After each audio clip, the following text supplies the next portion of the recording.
Hey guys, what's up?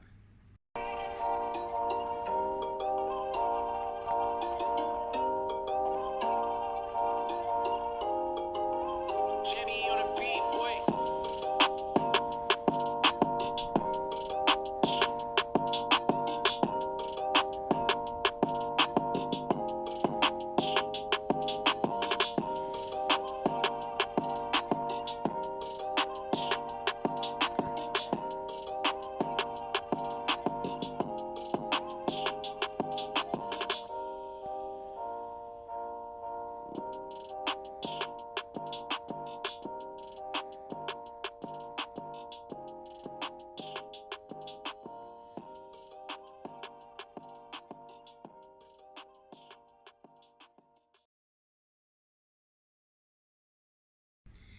Hi everybody, it is me, Gina Ifoe, the one and only African superstar. And you know what? I woke up this morning with this thought on my mind and I just wanted to share it with the channel. And the topic is, will Black people self-destruct? It's always concerning, to people like me who are willing to put their money where their mouth is, put a lot of investment into enhancing and bettering things for the future of tomorrow.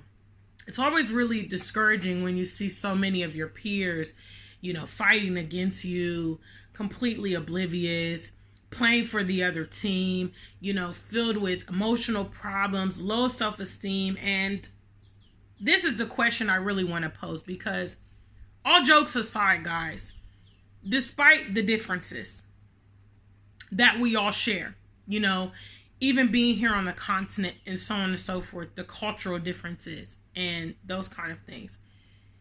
This is a very valid question, which is, will Black people self-destruct? We have been groomed in a way that is not beneficiary for our people at all. Most of us, at home or abroad, are being raised in a way where we don't even preference our own people, where we don't even have confidence in our own people, where we don't even love our origins, our capabilities, our contributions, or anything. And the reality is, guys, if we don't put aside some of these differences, and be effective, we absolutely will self-destruct. We will destroy ourselves. Now, we know that there are a lot of external things that weigh in on this. The media, education, religion, our personal experiences, the history. There are many factors that weigh in as to why our people are the way they are and have been functioning the way they have been. But basically, if we really want to see change in the future, those are the exact areas that we should begin targeting. Those are the exact areas that we should begin targeting. Media. Representation matters. We have to have our own media outlets. We have to have our own programs. Okay? We have to have our own depiction of ourselves and our stories. Period. Most of us that are moving here to the continent, we deal with a lot of people with false pretenses about the West. Why? Where did they get those ideas? They got those ideas from the media. It's on us, whichever medium you're using. If it's a podcast, if it's here on YouTube, if you're actually producing programs, if you are, creating a streaming site or something like that, these things matter. They are essential. Okay? Writing books, creating cartoons for our children, creating sitcoms that depict us the way we want to be shown, movies. When you are in a position of, influence, when you are an example out in front of our people, do it with class, do it with excellence. Because your example matters. There's some child out there, there's some young lady or some young man that says, wow, I love the African superstar. I love what she's doing. She's really motivated me to go to the continent. Wow, look at Dynas Demir. He's reconnected with his roots. Wow, look at all the phenomenal things Wodamaya is doing on the continent. Look at African Tigress, a Kenyan woman who is now traveling many nations on the continent. These things are phenomenal, but they only are as good as the people that choose to perpetuate. If you're in this space and you are capitalizing off the division of our people, shame on you. Shame on you. Because you are complicit in the destruction. If you're not for the edification, you are for the destruction. That is it. There is nothing in between. We know the media has been a huge tool and done excessive damage on our people. That is one of our focal points. The other focal point, the other critical focal point is education. You know, what I'm realizing is that we currently have a generation that is very, very, very far removed from our roots, far removed from heritage, tradition, far removed from the skill set needed to create healthy and happy marriages and families. You know, and I think we've got to sit down with the next generation and kind of provide some instruction. It's time to say, these are the things that are necessary for our community to continue. You know, I think here on the continent, diasporians should be erecting their own schools with a blend of, you know, for instance, in my case, Ghanaian heritage, history, and these kind of things, as well as the experience of the diaspora, as well as family values. You know, I think we should have a course on family values, which teaches our children about preferencing their own, teaching them how to communicate between males and females, how to devise a family, what things are needed, because we have a lot of voices out here that are not actually getting to the root cause of these problems. And that is where we have to go. Okay. Anything else is just treating symptoms. Okay. A lot of what we're doing right now, modern day, is treating the symptoms for the trauma that has been sowed, for the discourse, for the confusion, for the miseducation. It's now time to say, you know what? We're going to stop this now. Okay. We're going to put in the infrastructure to create the youth and the generation that we need in the future. That's what it has to be. Otherwise, we will self-destruct. We will self-destruct. People like me, voices like me, are in the minority. It's clear to see.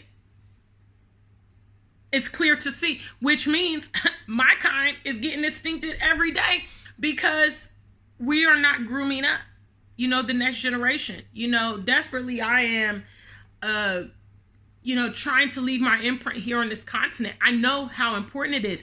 Do you know how important it is?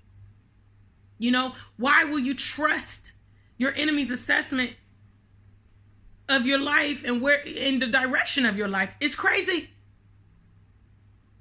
You know, why are you afraid to have the conversation with your children about it's us or them? You know, that's why a lot of us are having a lot of difficulty trying to move forward as a community, because we don't have similar values.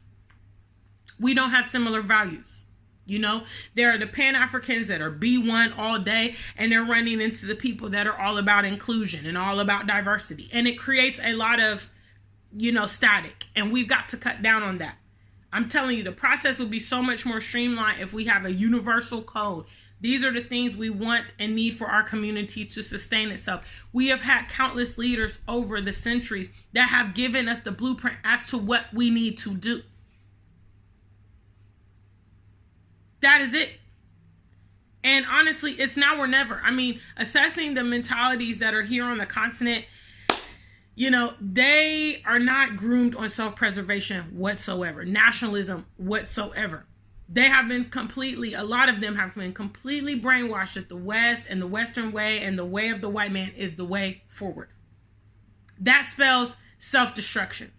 Because if you won't stand for yourself, you will fall for every other campaign waged against you. We've already seen the ramifications in the West. The Black community is in shambles because they have begun to ingest these campaigns against their community, and the modes of action they should have taken and the modes of action that could have protected them and preserved their community was not what they were doing. They were doing everything else but that. You know, all this gender war, all this Pan-African versus ADOS. Guys, we should have one common goal, which is to survive, to excel, to leave our imprint, period. So take a moment out today. Assess your life, assess your actions, assess your example. Are you contributing to the destruction? Are you contributing to the edification? Are you building up your people with the things that you do? Does your life look like the life of a Black person who loves and is passionate about their community? And yeah, everybody has a story. Well, Gina, this Black guy, he burned me. This Black girl, he burned me. I tried to do business with my people and this and blah, blah, blah, blah, blah. So what? Are you that weak? Are you that weak? The whites have been abusing us ongoing, perpetually, and you still give them chances. You still roll with them. You still integrate with them. You still play the role of their peon. It's self-preservation, guys. It's us or them. Very, very simply put. So that's today's morning thoughts. Big shout outs to the African Superstar family. Guys, you guys are doing a phenomenal job. The platform has now passed 1K. So that's really remarkable. We did it in just a few weeks' time, which is great. I mean, it took me a long time to do it initially. So we want to keep growing the platform. Please make sure you're sharing these videos. Please make sure you're subscribed to this platform. Please make sure you're getting the good word out to your friends. And also, guys, I'm waiting for your Our Superstar submissions. Okay, we have 5 in so far. Eternal Blossom is in the lead, which means she stands to win the $100 cash prize and a free backpack from theafricansuperstar.com. Also, big shout outs to the customers of theafricansuperstar.com. I appreciate your support behind this platform. I appreciate all of you that have sent well wishes, and not just sent well wishes, but also sent tokens of financial gratitude to this platform. Big shout outs to you. Until we meet again, stay Black and true. If you ain't Black, just stay true.